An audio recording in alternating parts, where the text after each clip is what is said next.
Bible నుండి ఒక అధ్యాయం చదవటం కష్టం, కానీ ఎంతసేపైనా వాట్సాప్, ఇన్స్టాగ్రామ్ చూడటం చాలా ఇష్టం. 2 గంటల సమయం ప్రార్థనకు కష్టమైన పని, కానీ 2 గంటల సినిమా బోరింగ్ గా ఉండదు. చర్చిలో 10 రూపాయలు అధికం, కానీ షాపింగ్ లో 1000 రూపాయలు కూడా చాలా తక్కువ. ఆరాధనలు సర్వసాధారణంగా విచారంగా బోరింగ్ గా అనిపిస్తాయి కొంతమందికి, కానీ టీవీలో కామెడీ ప్రదర్శనలు వింతగా, ఆనందంగా, విచిత్రంగా, హ్యాపీగా అనిపిస్తుంటాయి.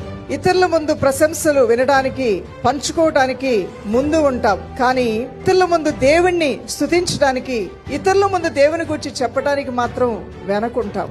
రోజు టీవీ సీరియల్ శీర్షిక కోల్పోకూడదు, కానీ వీక్లీ బైబిల్ స్టడీకి సమయం మాత్రం లేదు అంటాము. చర్చిలో చివరి సీట్లో కూర్చుందాం అనుకుంటావు, కానీ లోక సంబంధమైన కార్యక్రమాల్లో ముందు సీట్లో ఉండాలని కోరుకుంటూ ముందుకు వెళ్తూ ఉంటావు. పాఠశాల లేదా కార్యాలయం కోసం సమయానికి వెళ్తాం, కానీ చర్చి సమావేశానికి లేటుగానే వస్తాం. ఆసక్తిని కనపరచాల్సిన నువ్వు ఈరోజు నీలో ఆసక్తి పోయింది. ఆ మొదటి ప్రేమ పోయింది. ఆ బైబిల్ చదవాలంటే బైబిల్ అలా 10 సార్లు చూస్తావు, పక్కన పెడతావు, కానీ ఒక్క అధ్యాయం నువ్వు చదివిన రోజు లేదేమో. చదువుతున్న వారు ధన్యులు, చదవని వారు ఏంటో మీరే చెప్పుకోవాలి. నువ్వు గ్రహించుకొని నా స్థితిని మార్చు ప్రభు అని నువ్వు ప్రార్థన చేసుకోవచ్చు.